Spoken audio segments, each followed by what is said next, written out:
লিখছেন বিসমিল্লাহির রহমানির রহিম। আসসালামু আলাইকুম রাসেল ভাই। ওয়ালাইকুম সালাম। যেহেতু আপনি সবসময় ভালোর দলেই থাকেন, তাই আজ আর জিজ্ঞেস করলাম না কেমন আছেন। আমার নাম নাইম হাসান। ফরিদপুর জেলার মধুখালী উপজেলার কোনো একটি গ্রামে আমার বাড়ি। আজকে আমি যে ঘটনাটি শেয়ার করব সেটি মূলত একটি লাশবাহী গাড়িকে কেন্দ্র করে ঘটে যাওয়া একটি ঘটনা। স্টুডিওতে এসে ঘটনা শেয়ার করার ইচ্ছে থাকলেও সময় স্বল্পতার কারণে সম্ভব হয়নি, তাই আমি চাই ঘটনাটি আপনি পড়ে শোনান। ঘটনা শোনা এক লাশবাহী গাড়ির ড্রাইভারের কাছে। তার বাড়িও আমাদের গ্রামে। তিনি সাধারণত লাশ বহন করার কাজে নিয়োজিত। তার নাম রাশেদুল ভাই। এবার আসি ঘটনায়। একদিন তার ডিউটি শেষে রাতের দিকে ঘুমানোর প্রস্তুতি নিচ্ছিলেন। তখন হঠাৎ বস ফোন করে বললেন যে ফরিদপুরে কোনো একটি মর্গ থেকে একটা ময়না তদন্ত করা লাশ নিয়ে মাগুরার এক গ্রামে আসতে হবে। তখন তিনি ঘড়ির দিকে তাকিয়ে দেখলেন 12:30 মতো বাজে। এই গভীর রাতে তার যেতে ইচ্ছে না করলেও তাকে যেতেই হয়, কেননা এটির ওপরেই তার জীবিকা নির্বাহ করে। তাই তিনি ফরিদপুরের ওই মর্গের উদ্দেশ্যে গাড়ি নিয়ে রওনা হলেন। রাশেদুল ভাই সেখানে পৌঁছানোর পর তাকে তার বস মৃত ব্যক্তির ঠিকানা দিয়ে লাশটাকে গাড়িতে ওঠাতে বলেন। রাশেদ ভাই এবং ওইখানকার একজন সহকর্মী দুজনে মিলে লাশটাকে গাড়িতে ওঠায়। ওঠানোর সময় তাদের অনেক কষ্ট হচ্ছিল। মনে হচ্ছিল লাশটা স্বাভাবিক ওজনের চেয়ে অনেক ভারী হয়ে আছে। তারা লক্ষ্য করলেন লাশের ওপরে যে সাদা কাপড়টা থাকে সেটা রক্তে লাল হয়ে গিয়েছে এবং লাশ নিয়ে যাওয়া ট্রলিটা বেয়ে গড়িয়ে গড়িয়ে রক্ত পড়ছিল, আর প্রচন্ড দুর্গন্ধও আসছিল লাশ থেকে। লাশটা অনেক কষ্টে গাড়িতে তোলার পর রাশেদুল ভাই গাড়ি স্টার্ট করে তার বসের দেয়া ঠিকানা অনুযায়ী রওনা দিলেন। ঠিকানাটি ছিল মাগুরা জেলার কোনো একটি গ্রামে। গাড়ি চালানোর সময় তার আবার সিগারেট খাওয়ার অভ্যেস ছিল, তাই তিনি একটি সিগারেট ধরিয়ে মুখে নিলেন। তিনি যতক্ষণ গাড়ি চালাচ্ছিলেন সিগারেট খাচ্ছেন এবং সবকিছু তার ঠিকঠাক চলছিল, কিন্তু সিগারেট শেষ হওয়া মাত্রই তিনি অনুভব করলেন পেছন থেকে কেমন যেন ফিস ফিস শব্দ এবং একটা কান্নার আওয়াজ। তিনি ভাবলেন এটা হয়তো তার মনের ভুল। তারপর তিনি অনুভব করলেন গাড়ির ইঞ্জিন থেকে কেমন এক অদ্ভুত শব্দ আসছে, যেমনটা হয় অনেক বেশি ওজনের কোনো বস্তু বহন করলে। তিনি অনেক ঘাবড়ে গেলেন। তারপর তিনি ওই ফিস ফিস শব্দটা আরো জোরে জোরে শুনতে পেলেন, আর তার গাড়ির ওপর থেকে অনেক জোরালো শব্দে ঠক ঠক ঠক ঠক করে আওয়াজ আসছিল। একটা বড় হাতুড়ি দিয়ে লোহার কংক্রিটে 6-7 জন মিলে আঘাত করলে যেমন শব্দ হয়, ঠিক তেমন আওয়াজ। ওপরে কি হচ্ছে তা দেখার জন্য তিনি তার ডান হাত লুকিং গ্লাসটায় লাগিয়ে সুইচটা চেপে ওপরের দিকে ঘোরালেন।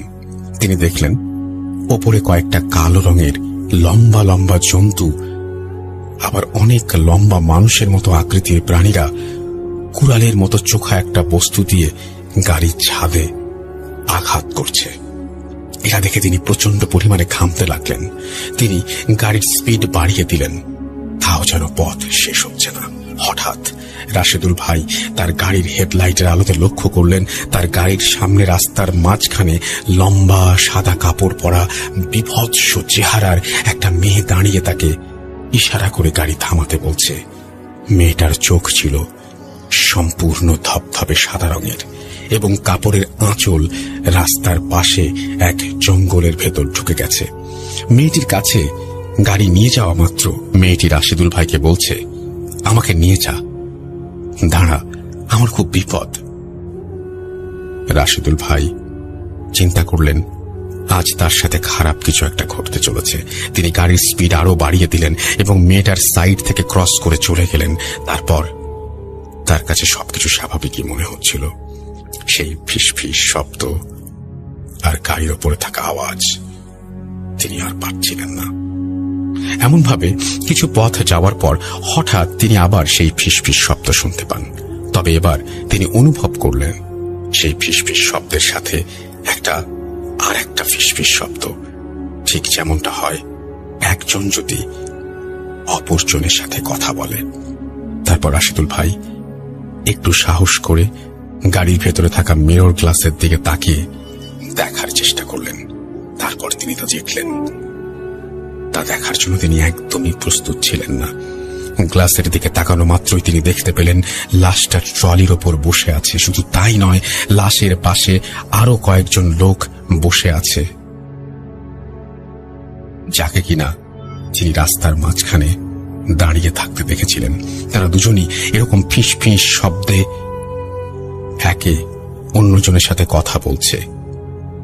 তাদের দুজনের ঘাড়ের ওপর মাথা ছিল বিচ্ছিন্ন, গলার ওপর থেকে টকবক করে রক্ত যেন উপচে পড়ছে, ঠিক যেমনটা হয় অনেক আগুনে তাপ দিয়ে পানি ফোটালে। এমন দৃশ্য দেখে রাশেদুল ভাই ঘামতে লাগলেন। তিনি কি করবেন বুঝতে না পেরে দোয়া দুরুদ পড়তে লাগলেন। হঠাৎ তিনি ফজরের আজান শুনতে পেলেন।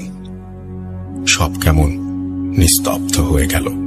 সেই মুহূর্তে তিনি তার গন্তব্যে পৌঁছে গেলেন। তারপর তিনি ওই গ্রামে লাশটা রেখে আসলেন। আর সেখান থেকে তিনি লোকমুখে জানতে পারলেন লোকটাকে নাকি তার বউ সম্পত্তির লোভে নিজের হাতে গলা কেটে হত্যা করেছিল। তার বউ সড়ক দুর্ঘটনায় মারা যায়। এই ঘটনা এখানেই শেষ হতে পারত, কিন্তু তিনি পরের দিন যখন ঘুমালেন, হঠাৎ স্বপ্নের মধ্যে তিনি দেখতে পেলেন একটা সাদা কাপড় পরা মেয়ে তাকে ডাকছে, বলছে, তুই আমাকে রাস্তার মাঝখানে রেখে চলে গেলি কেন? আমি তোকে ছাড়ব না। এখনো রাশেদুল ভাই ওই মহিলাটাকে প্রায় স্বপ্নে দেখেন। মহিলাটি স্বপ্নে তাকে ভয় দেখায়। তিনি আজও এই ঘটনার কোনো ব্যাখ্যা পাননি। তার মুখে শোনা আরো অনেক ঘটনা আছে, সময় পেলে একদিন স্টুডিওতে এসে শোনাব। ধন্যবাদ।